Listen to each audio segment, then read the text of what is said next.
ओम शांति। अॼु जा महावाक्य आहिनि। माया जे चक्कर सां परे, माया जे चक्करनि सां परे सुदर्शन चक्रधारी ही भविष्य में छत्रधारी हूंदो। भविष्य में छत्रधारी, छत्र मथे त केर भविष्य में छत्रधारी ठहींदो, जेको हाणे माया जे चक्कर सां परे सदा सुदर्शन चक्रधारी रहे। 18/9/75 जा महावाक्य आहिनि। बाप दादा सभु ब्रह्मण ॿारनि जे वर्तमान ऐं भविष्य ॿिन्हिनि खे ॾिसी हर्षित पिया थियनि। हर एक सुदर्शन चक्रधारी सो शस्त्रधारी है न, छत्रधारी है। बाबा चवनि था बाप दादा सभु ब्राह्मण ॿारनि जे वर्तमान ऐं भविष्य ॿिन्हिनि खे ॾिसी हर्षित था थियनि। हर एक सुदर्शन चक्रधारी सो छत्रधारी आहे। वर्तमान चक्रधारी ऐं भविष्य में छत्रधारी हूंदो। चक्रधारी न, हाणे अगरि असां चक्रधारी न ठहींदासीं त छत्रधारी बि न ठहींदासीं। जे ॿारनि जो हिन संगम युग ते इहो थोरो सो अमूल्य समय निरंतर सदाकाल चक्र हलंदो रहंदो न, अर्थात अविनाशी चक्रधारी आहिनि, उहे ही आत्मायूं सदाकाल जे लाइ छत्रधारी ठही वेंदियूं। त कंहिं देवी देवताउनि जे मथां छत्र हूंदो आहे न, छाते जीअं उहो छो हूंदो आहे? छो जो उहा आत्मायूं हिन संगम युग ते हिन थोरे से समय में निरंतर सदाकाल चक्र हलंदो ई रहंदो आहे बुद्धि में। भई मां सतयुग में ईअं कंदा हुआसीं, त्रेता में ईअं, द्वापर में ईअं कयो, कलयुग में ईअं कयो, हाणे संगम युग ते ईअं था करूं। पोइ परमधाम में वेंदासीं, परमधाम में त शांति रहंदासीं, पोइ वरी सतयुग में असां ईअं कंदासीं। रोज़ रोज़ बाबा जी साकार मुरली जॾहिं ॿुधंदा आहियो न, त हुन समय बाबा असांखे टई लोक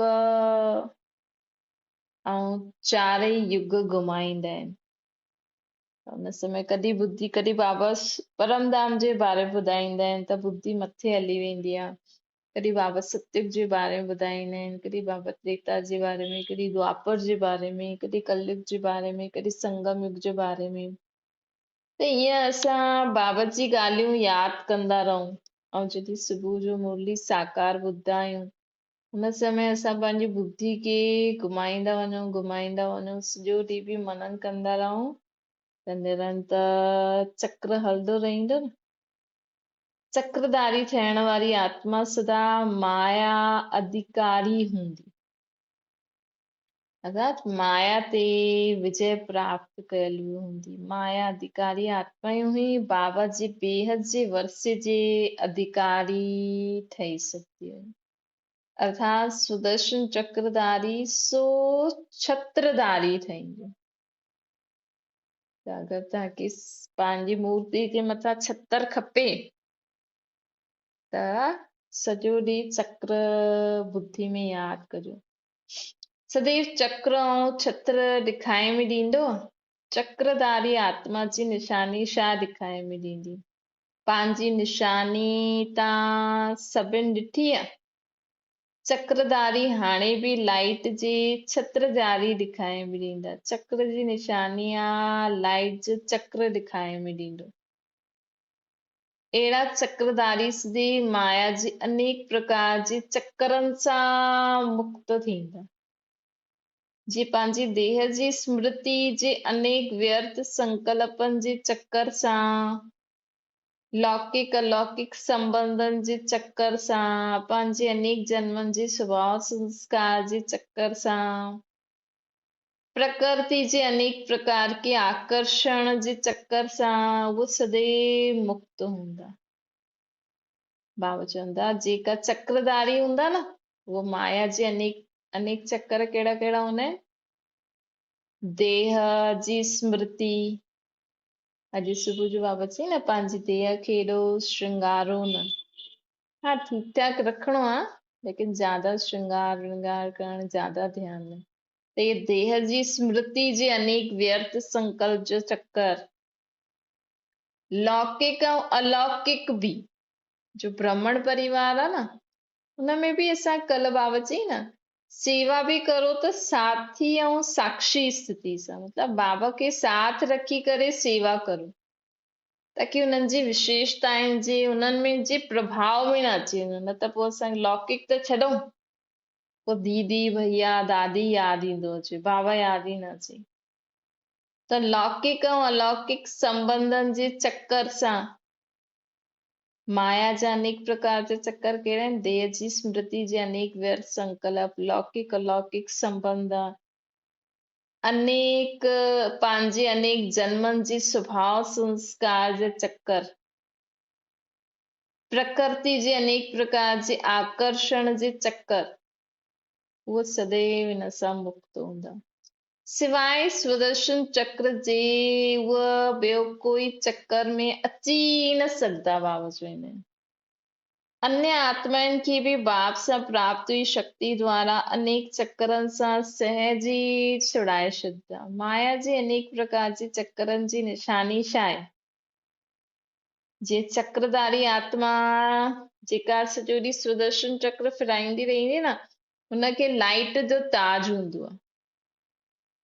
त जे चक्रधारी आत्मा लाइट जे ताजदारी हूंदी बाप जे वर्से जे अधिकारी हूंदी उहे ई माया जे अनेक प्रकार जे चक्कर में अचण वारी जी निशानी छा हूंदी जे उन्हनि जे सिर ते लाइट जो ताज आहे वैसे उन्हनि जे सिर ते अनेक प्रकार जे विघ्ननि जो बोझ हूंदो अगरि असांजे जीवन में अनेक प्रकार जे विघ्ननि जो बोझ आहे समझी वठो काथे तव्हां देह लौकिक अलौकिक संबंध स्वभाव संस्कार प्रकृति जे चक्करनि में फसियल आहियो ताज न हूंदो लाइट जो ताज न हूंदो लेकिन बोझ हूंदो सदैव कंहिं न कंहिं प्रकार जो बोझ हुननि जे सिर ते अर्थात बुद्धि में महसूस थींदो अहिड़ी आत्मा सदैव कर्जदार ऐं मर्ज़दार हूंदी उन्हनि जे मस्तक ते मुख ते सदैव क्वेश्चन मार्क हूंदो हर ॻाल्हि में छो छा कीअं इहे क्वेश्चन हूंदो हिकु सेकेंड बि बुद्धि एकाग्र अर्थात फुल स्टॉप में न हूंदी कीअं छो थी करे हाणे छा थींदो कीअं थी करे वरी छा थींदो कॾहिं शरीर जे बारे में क्वेश्चन कॾहिं देह जे संबंधनि जे बारे में क्वेश्चन कॾहिं फलाने फलाने फलाने फलाने हिकु सेकेंड बि बुद्धि एकाग्र अर्थात फुल स्टॉप में न हूंदी फुल स्टॉप जी निशानी बिंदी हूंदी आहे त मनसा में बि बिंदी स्वरूप जी स्थिति न हूंदी मन में भी व्यर्थ संकल्प वाचा कर्मणा में भी बीती सो बीती नथिंग न्यू जो हूंदो आहे वो कल्याणकारी हूंदो आहे मतलब वाचा कर्मणा में भी असां हर सेकेंड बीती जो बीती सभिनि में कल्याण समझी करे स्टॉप ईअं फुल स्टॉप अर्थात बिंदी न लॻाए सघंदा जेकी माया जे चक्करनि में जेकी आत्मा हूंदी उहा छा हुननि जे मनसा में बि बुद्धि मनसा भी शांत न बुद्धि भी एकाग्र न वाचा कर्मणा में भी बीती ॻाल्हियूं बीती ॻाल्हियुनि खे भुलाए न सघंदी क्वेश्चन मार्क हूंदो क्वेश्चन मार्क जी निशानी ॾिसण में भी टेड़ी ईंदी आहे फुल स्टॉप लिखणु सहज हूंदो आहे न फुल स्टॉप लिखण सां क्वेश्चन मार्क लिखण जरा मुश्किल आहे त अनेक प्रकार जे क्वेश्चन करण चाहे स्वयं सां अथवा ॿियनि सां या बाप सां बि यह निशानी आहे कि आत्मा स्वदर्शन चक्रधारी सो छत्रधारी न आहे बाबा सां बि अगरि असां हा जॾहिं प्रश्न हुजे भई ठीकु आहे अगरि कोई ॻाल्हि हुजे ठीकु आहे पुछो बाबा हीअं ॻाल्हि ईअं ईअं लेकिन असां ईअं बाबा सां अहिड़ियूं ॻाल्हियुनि पुछते पुछते भई असांजी बुद्धि बाबा सां योग ई नथो लॻे बसि असां बाबा सां क्वेश्चन मार्क ई लॻाया पुछंदा था रहूं बाबा जो असांखे आंसर ॾियनि था, बाबा सां रूह रियान करणु अलॻि ॻाल्हि आहे, न? लेकिन असांजी बुद्धि उन प्रश्ननि में एॾी बिज़ी आहे, एॾा सारा प्रश्न आहिनि कि असां बाबा सां प्राप्ति ई नथा करूं। असां बाबा जी ॻाल्हियूं ई नथा सम्झी सघूं, असां बाबा सां योग ई नथा लॻाए सघूं, सिर्फ़ु छो, छा, कीअं, कॾहिं इन में ई लॻा पिया आहियूं। जीअं न अगरि घर में जीअं ॿार हुजनि, भई माउ पीउ सां अगरि प्रश्न ई कंदा रहनि, यही चईंदा रहनि मूंखे इहा खपे, कॾहिं वठी ॾींदव, ऐं बसि सॼो ॾींहुं उहो ई कंदा रहनि, हुननि सां इंजॉय न करनि, ॿियूं ॻाल्हियूं न करनि, त बाबा चवंदा त अनेक प्रकार जे क्वेश्चन करणु, चाहे स्व सां अथवा ॿियनि सां या बाप सां, ये निशानी आहे कि आत्मा स्वदर्शन चक्रधारी सो छत्रधारी न आहे। अहिड़ी आत्मा हर संकल्प में सदा स्वयं सां बि क्वेश्चन कंदी रहंदी आहे कि छा मां सफलता मूरत ठही सघंदमि, मां सर्व जे संपर्क में सफलता प्राप्त करे समीप आत्मा ठहींदमि, मां सर्व जे स्वभाव संस्कारनि में हली सघंदमि, सर्व खे संतुष्ट करे सघंदमि। अहिड़ी आत्मा स्वयं सां बि ईअं ई प्रश्न कंदी रहंदी, मां सफलता मूरत ठाहींदमि, मां सर्व जे संपर्क में सफलता प्राप्त करे समीप आत्मा ठाहींदमि, मां सर्व जे स्वभाव संस्कार में हली सघंदमि, मां सर्व खे संतुष्ट करे सघंदमि। अहिड़ी अनेक प्रकार जे क्वेश्चन स्वयं जे प्रति बि हूंदा, अन्य जे प्रति बि हूंदा। ये मुंहिंजे खां ईअं छो हलंदा आहिनि,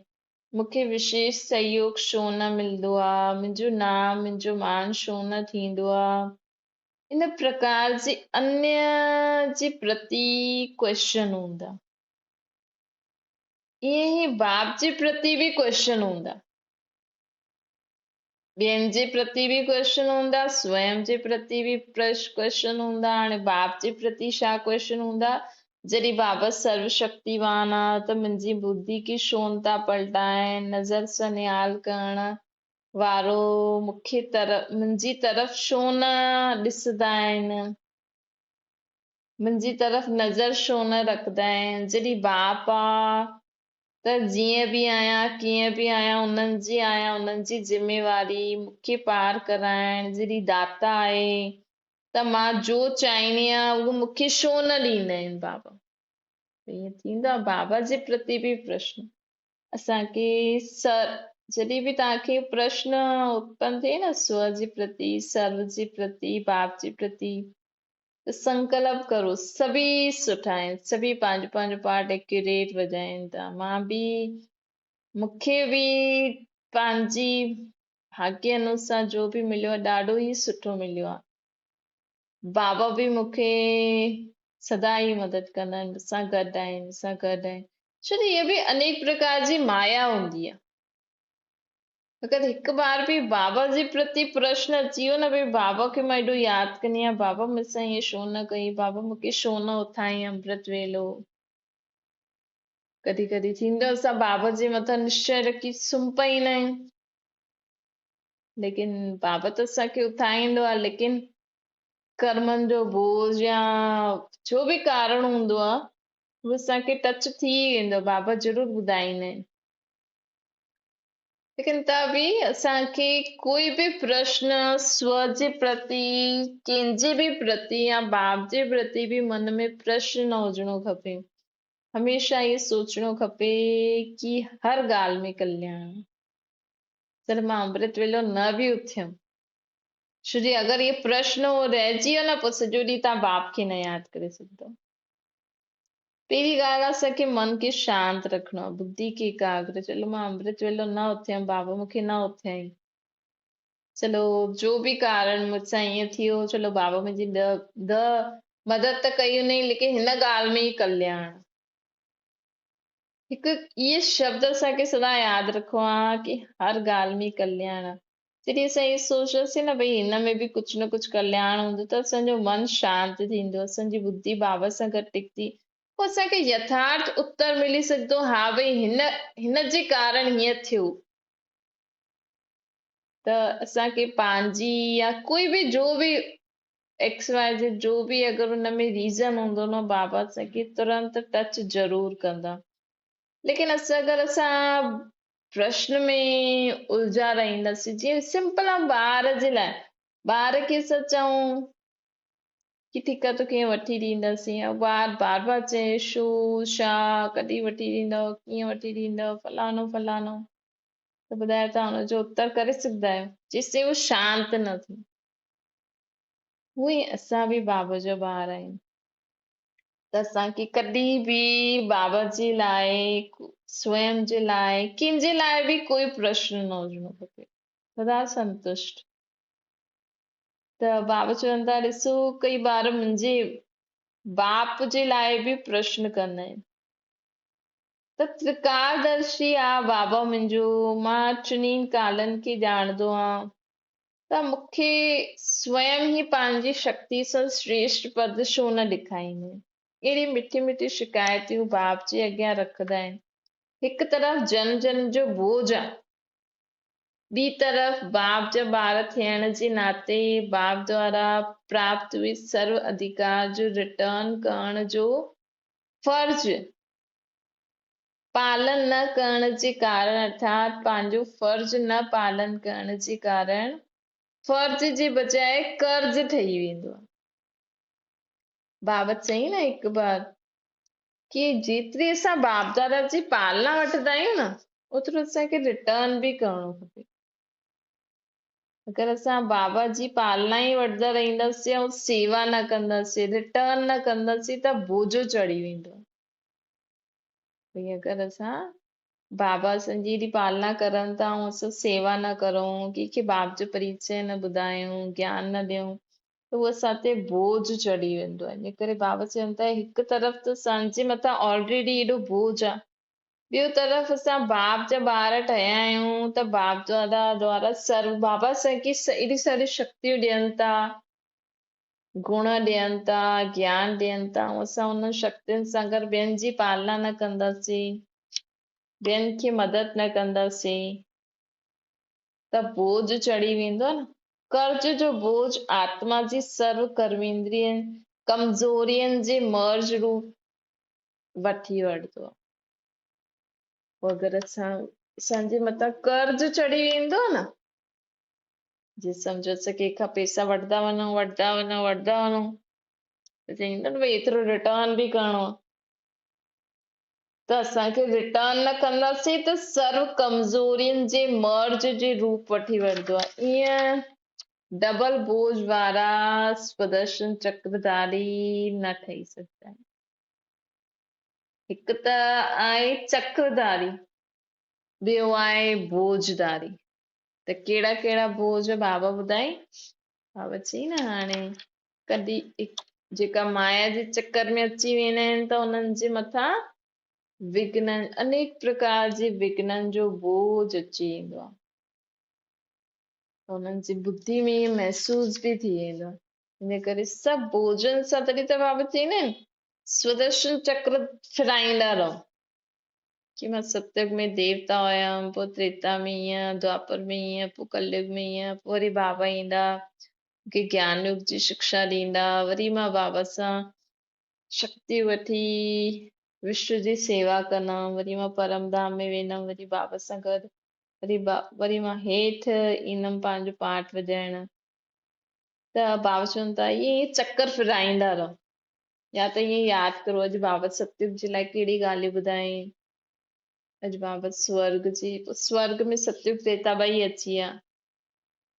पोइ द्वापर कलयुग बाबा नर्क जे लाइ कहिड़ी कहिड़ी ॻाल्हियूं ॿुधाई, बाबा संगम युग जे लाइ मुरली में कहिड़ी कहिड़ी ॻाल्हियूं ॿुधाई, बाबा अॼु सूक्ष्म वतन जे लाइ कहिड़ी कहिड़ी ॻाल्हियूं ॿुधाई, निराकारी दुनिया जे लाइ कहिड़ी कहिड़ी ॻाल्हियूं ॿुधाई। ईअं ईअं विच विच में यादि करो, या अॼु न त वैसे कहिड़ी कहिड़ी ॻाल्हियूं ॿुधाई अथई बाबा। ही सॼो ॾींहुं अगरि असां इहे चक्कर जी ॻाल्हियूं यादि कंदासीं न, त असांजा जेका बोझ आहिनि न, उहे कटंदा वेंदा। छो जे हाणे असां छा था करूं, हाणे असां जीअं जीअं बाबा खे यादि था करूं न, असांजी आत्मा जेका भी द्वापर कलयुग में कर्म करे आई आ वो सब मिटनि था ऐं असां पंहिंजी सत्य त्रेता वारी स्थिति खे धारण करूं था त कैसे रिवाइंड थी थिए तो जॾहिं असां चक्कर फिराईंदा रहंदासीं त असांखे उहा स्मृति ईंदी वेंदी त बाबा चवनि था अहिड़ी बोझ वारी आत्मायूं डबल लाइट धारी कीअं ठहींदियूं इन करे उन्हनि जे बार बार हिकु ई आवाज़ निकिरंदी आहे कि अनुभव नथो थिए अगरि बाबा जे ज्ञान में असांखे अनुभव थियणो खपे कि हा मां आत्मा आहियां ॿुधंदा बि रहंदा आहिनि हलंदा बि रहंदा आहिनि लेकिन प्राप्ति जी मंज़िल नज़र न ईंदी आहे ॾाढो मुश्किल आहे अहिड़ी आवाज़ बाप ॿुधंदा आहिनि अहिड़ा ॿारनि खे ॾिसी त बाप छा कंदा आहिनि मुस्कुराईंदा ॿियो छा कंदा उहो बि रहम दिल बाप जे संबंध जे कारण बार बार हिमत ऐं उल्लास ॾियाराईंदा रहंदा आहिनि कि तव्हां ही ॿारनि जा अनेक बार विजय प्राप्त कई आहे हिमत तव्हांजी मदद बाप जी बाबा त बि असां ॿारनि खे हिमत ॾियाराईंदा रहंदा आहियूं पोइ बि हलंदा हलो रुको न कल्प पहिरियों मुआफ़िक पोइ बि विजयी ठही वेंदव सिर्फ़ु हिकु सेकेंड बि सचे दिल सां सर्व संबंध सां बाबा खे यादि करो त हुन सेकेंड में मिलण जी अनुभूति व प्राप्ति सॼे ॾींहुं बार बार सभु तरफ़ खां दूर बाप तरफ़ आकर्षित कंदी रहंदी बाबा चवनि था हिकु सेकेंड बि न मूर्ति जो माण्हू हिकु सेकेंड दर्शन करे ईंदा आहिनि त उन्हनि खे उहो दर्शन सदा यादि रहंदो आहे असांखे त बाबा चवंदा आहिनि रोज़ हर सेकेंड मूंखे ईअं यादि करो ऐं असांखे त धाम बि पतो आहे ऐं असांखे त कोई ख़र्चो बि न आहे सिर्फ़ु बुद्धि हिन दुनिया सां हटाए परम धाम में बाबा वटि लॻाइणी हिकु सेकेंड पंहिंजी बुद्धि परम धाम में बाबा वटि लॻायो बाबा खां शक्ति वठी बाबा हलो हाणे जो तव्हांखे कराइणो अथव करायो न केतिरी सेकेंड लॻी हिकु सेकेंड लिखियो न सेकेंड लॻियो बसि पंहिंजी बुद्धि खे कढो हेॾां होॾां सभी ॻाल्हियुनि में सभु भुलिजी वञो असांखे छा करिणो न त हो त ॿियो ई त अगरि सभु कुझु भुलिजी करे हिकु सेकेंड में बाबा वटि पहुची वेंदो न त बाबा खां शक्ति वठी बाबा सां गॾु हेठि ईंदव जेकी टेंशन अथव जेकी ॻाल्हि आहे उहा आपे ई सॉल्व थी वेंदी तव्हांखे एॾो सोचणो बि न पवंदो त बाबा असांखे चवनि था कि अगरि हिकु सेकेंड बि सचे दिल सां सर्व संबंध सां अगरि बाबा खे यादि कयो सॼे ॾींहं में बि हिकु बार सॼे ॾींहं में हिकु बार हिकु सेकेंड सभु कुझु भुलिजी करे त उहो सॼे ॾींहं में उहो हिकु सेकेंड जो तव्हां मिलण जी अनुभूति आहे न उहा आत्मा खे घड़ी घड़ी खींचती पोइ जंहिंसां असां सॼे ॾींहं में बार बार बाबा तरफ़ मथे आकर्षित थींदासीं पोइ हेठि शक्ति ईंदी त लाइट माइट थी वेंदासीं न भले केतिरा बि निर्बल आहियो लेकिन हिकु सेकेंड जी यादि एतिरो त करे सघंदा आहियो न अहिड़ी निर्बल आत्माउनि खे हिकु सेकेंड जी यादि रखण जी हिमत जे रिटर्न में बाबा 1000 गुणा मदद कंदा आहिनि ॾिसो तव्हां कुझु न करे सघंदा आहियो लेकिन असां हिकु सेकेंड बि बाबा खे यादि कयो न तव्हां करे ॾिसो कॾहिं तव्हांजे जीवन में ॾाढी हलचल हुजे ॾाढी ॻाल्हियूं हुजनि हिन समय सभु कुझु भुलिजी करे बाबा खे हिकु सेकेंड यादि कजो बाबा तव्हांखे प्रॉमिस थो करे अहिड़ी निर्बल आत्माउनि खे असां निर्बल ई हुयासीं न हाणे शक्तिशाली ठहूं था लेकिन हाणे बि अगरि असां बाबा सां योग नथा लॻाए सघूं बाबा जो एॾो ज्ञान योग कंदे हुए बि त बि बाबा चए थो अहिड़ी आत्माउनि खे मां 1000 गुणा मदद कंदुमि 1000 गुणा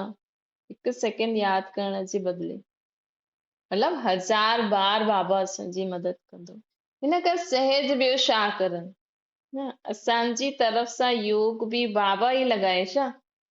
नाजुक ॿार त न आहियूं असां नाजुक ॿार बाप सां बि नाच कंदा आहिनि इन करे नाज युक्त न ठहो लेकिन राज युक्त ऐं युक्ति युक्त ठहो सम्झो अच्छा, एड़ा चक्रधारी सो छत्रधारी स्वयं की ऐं सर्व की निर्बल सा महाबलवान ठाहिण वारा सर्व कमजोरिन सर्व कमजोरियों भी जी सेकंड में संकल्प में बलि ॾियण वारा सर्व कमजोरिन जी सेकंड में संकल्प में बलि ॾियो संकल्प में बलि ॾियो सभु कमज़ोरियूं पूरे विश्व मां सर्व आत्माउनि सां विदाई थी वठनि अहिड़ी महाबली चढ़ाइण वारा महाबलवान अथवा मास्टर सर्वशक्तिवान खे शस्त्र समान कर मास्टर सर्वशक्तियुनि खे शस्त्र समान कर्तव्य में लाइण वारा अहिड़ा कर्मयोगी सहजयोगी आत्माउनि खे जे प्रति बाप दादा जो यादि प्यार ऐं नमस्ते असांजे बि माता बाप दादा खे यादि प्यार ऐं नमस्ते छा ओम शांति बाबा खे यादि करो